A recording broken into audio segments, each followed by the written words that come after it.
I never have thought of that. Never, not once have I ever wondered who is my reader. Um, I think more in terms of, does this story work?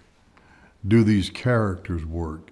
If they work, let me rephrase that. Here's my reader. I'm my reader. If they work for me, I assume and hope and pray that they will work for other people who pick up the book and read it. I don't like the idea of aiming a story for an audience. I'm conscious of it only when I write for children's audiences. But other than that, when I'm working on an adult story, I never think about it. I think in terms of trying to write in a manner that would be appreciated by people on lots of reading levels. But to say I want to appeal to the over 30 crowd that enjoys the romance novel, no, I never think about that. I was an entertainer for years, and as a stage entertainer, I could always get instant feedback from what people were feeling about something. The air in the room would sort of change, and I could adjust along the way. A writer, and I'll wait to answer this until Ken is ready, but a writer doesn't have that luxury. You're tucked away in a room, and you're writing something, and it's a long time before there's measurable feedback from anyone. What's the feedback system that says this is good, this is bad, or is it just yourself? Well, I think it can be there. It's imaginary, but I think it's pretty real, to be honest, because my background, you might remember this, is theater. It is not literature. It is not English. It is not any of that at all. In fact, I did everything I could to avoid that in college. But I did a lot of theater, and I do understand that instant feedback thing. It's a marvelous, marvelous sensation to have. But you can have it writing if you have a good enough imagination, I think. And that is if you're working with a character and the character does something that startled you because you have no idea this is what's going to happen with the character, and you put it on paper, and it's in essence what you're doing is translating that character's life or that character's moment, and you put it on paper, and you can almost hear the character applaud. And when that happens, you know you've done it well, and that's a great feeling. But it is important for all writers to have something, maybe some substitute that says, okay, I've done something that somebody's going to appreciate.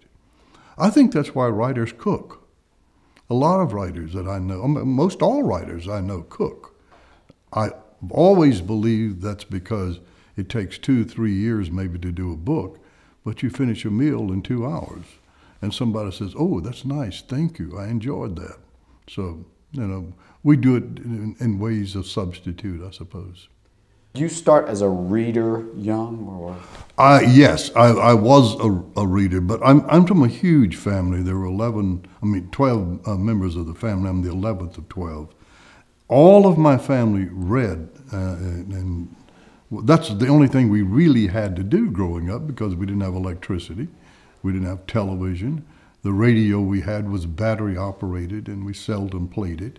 So we read a lot, and I kind of think that's what guides my perception of writing, is the fact that I did read a lot, and I'm accustomed to the use of words to get across images and moments and thoughts, etc.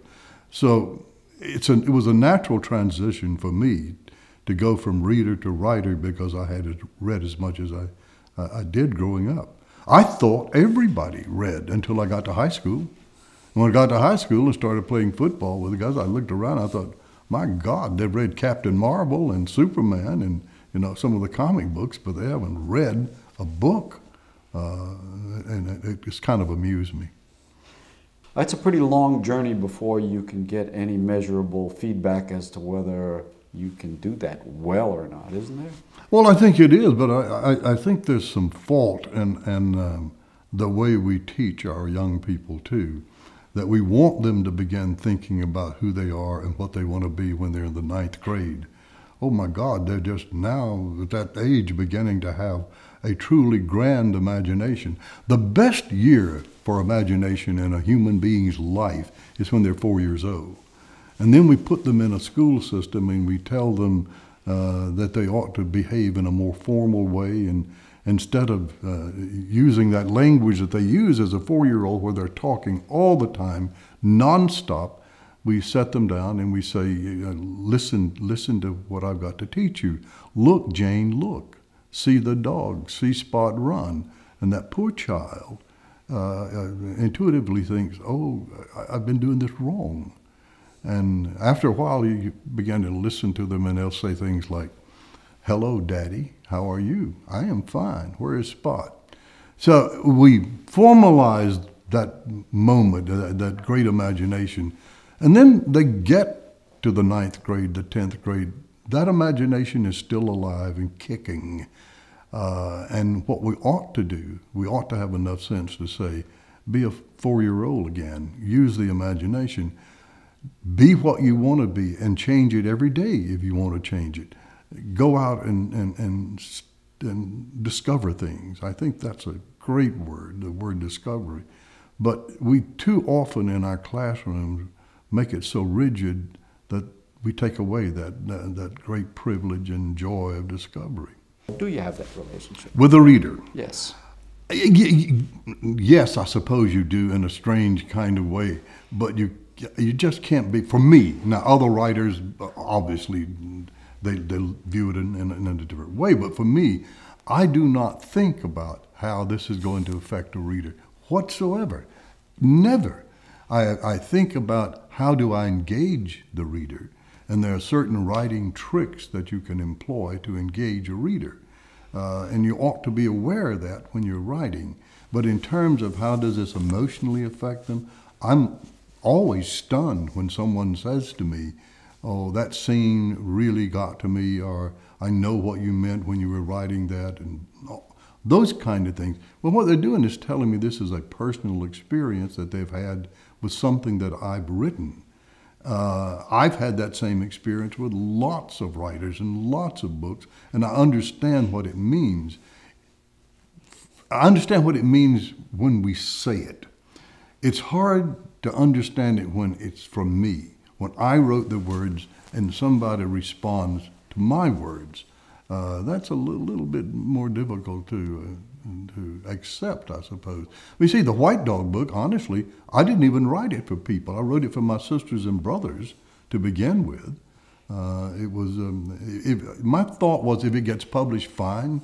If it doesn't get published, I don't care. This is something I'm going to Xerox a copy and give it to my brothers and sisters, because this was my view of the death of our parents. Now, there was something important in that. It was my view, but it was not how I felt. The first thing I tell students when I talk to them about writing is, don't ever tell me how you feel. I don't care.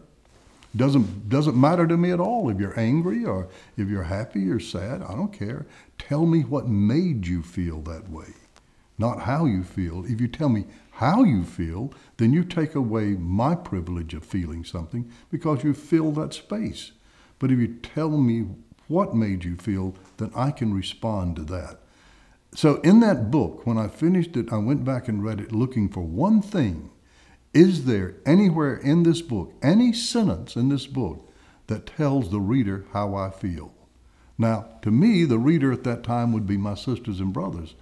And I was very conscious of that. I didn't find a sentence in the book that said that. So I wrote the little thing at the end of the book that said, hey, this is my personal view, which is the only time I've ever done it in a book. In fact, I've never seen it done in any book except that one, where I say, you know, the little disclaimer that you have that this is based on not based on truth, but it's fiction, that kind of stuff. That wasn't so with that book. It was based on the life and death of my parents. So I, in a few paragraphs, said this is personal, but the book itself doesn't have that in it. I want the reader to have enough freedom to take whatever they read of mine their way, not my way. How do you decide what to write? Well, I'm a character writer. I've written one book that's plot driven, but the rest of them are character-driven. All the books that I have written come from a single moment, just a small thing. And I tell kids, listen, writing is so easy. Think of it as a balloon. You have this little flat balloon and you start blowing hot air in it. And it gets larger and larger and larger and larger, and finally it's big enough to be called a grown-up balloon. Well, it's the same thing with writing. You start with a single moment, and you, I guess you put hot air in it.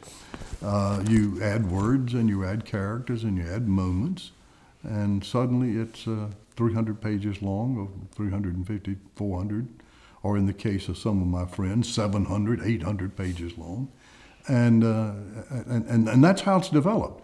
But it develops from, for me, it develops from a single small fragment and becomes, I don't think I could write out of a whole cloth.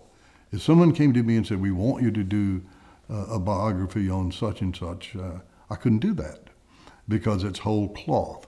And I'd have to do all that research, which just drive me crazy to begin with. And then I would know that I failed somewhere along the way to put the right thread in the story. But if you start with a single thread and you weave a bolt of cloth, then that's easier for me to do. And it's a simpler way to think about it for me.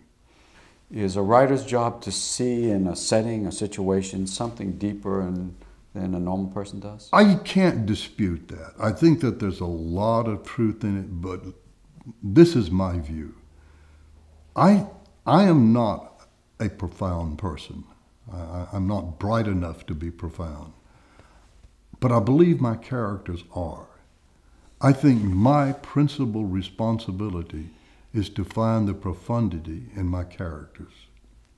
And if I find that, and if I share that, then I would hope that the reader would see something in it that applies to their thinking and their consideration of what life is really all about.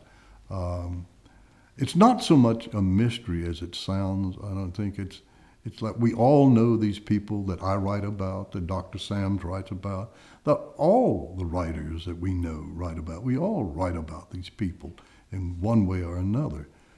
I am not as conscious of trying to make a statement with the story as I am with revealing what the character wants to say. Nice for today. Tell us why those things are important and the importance of getting together like this. Well, in today's world, especially in today's world, which is celebrity-driven, if you want anything at all to have meaning and status, you had better promote it some way. I think that the recognition that we are honoring now, the Georgia Writers Hall of Fame, such things as the Lindbergh Award, the Townsend Award, all the awards that we give to writers, and whether it's from the Nobel Prize on down, recognizes not only the achievements of that individual, but certainly celebrates the language, and it celebrates the communication through words and through story. And we need a lot of that, especially to counter some of the story that we see on the streets or in the newspapers or television and that kind of thing. I think we need some dignity in our storytelling, and I believe these awards, these moments recognize that dignity. I'm almost terrified to even suggest anything with that. I don't know. As I said, I'm not a very profound person, and that's a very deep question.